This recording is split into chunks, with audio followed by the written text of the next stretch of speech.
All right, Rip, let's start with a face notch, and why don't we start with a 45-degree notch? Okay, what I've got here is a 45-degree face notch, also known as the common notch. Now, in this case, when the tree comes over after we've cut our back cut, the face notch closes, and when that happens, either the piece of wood is going to stop and stand still in midair, or the hinge is going to break. What can happen in this case is the tree can then potentially jump back off the stump, and it's just a much more unpredictable situation.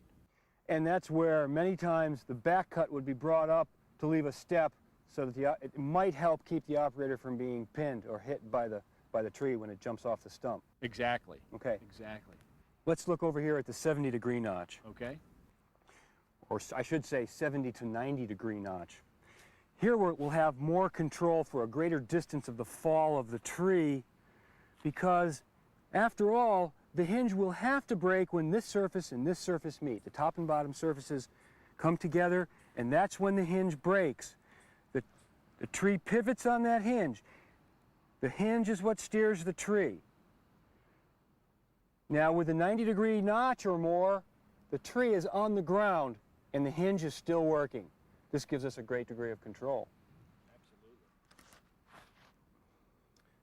Absolutely. Okay. Now, we have here, it looks like a 70-degree notch we have here. But you'll notice here at the apex, we've actually bypassed with the bottom cut.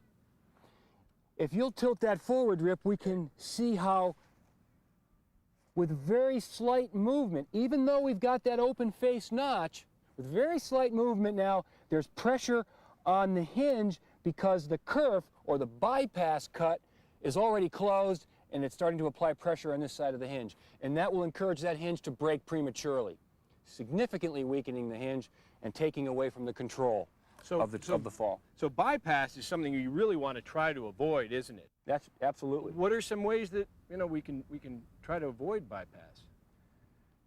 Well, our cutting technique and exactly how we approach the tree. I believe that our top piece is loose here. I'll remove that.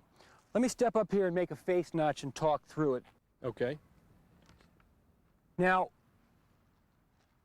we like to start with the top cut because we want to sight the tree. If we're following the tree directly toward that direction, I want to sight the chainsaw.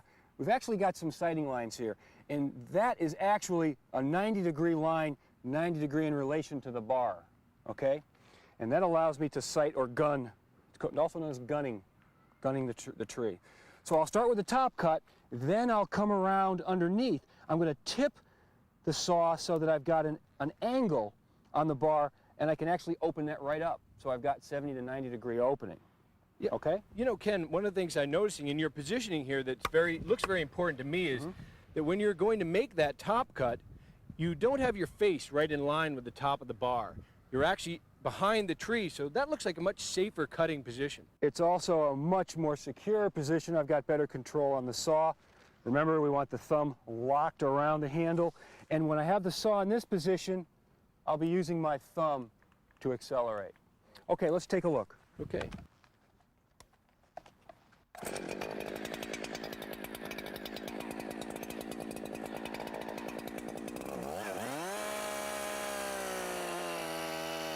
Now I simply flip it, and I'll be using my thumb now. I can look down into the top cut.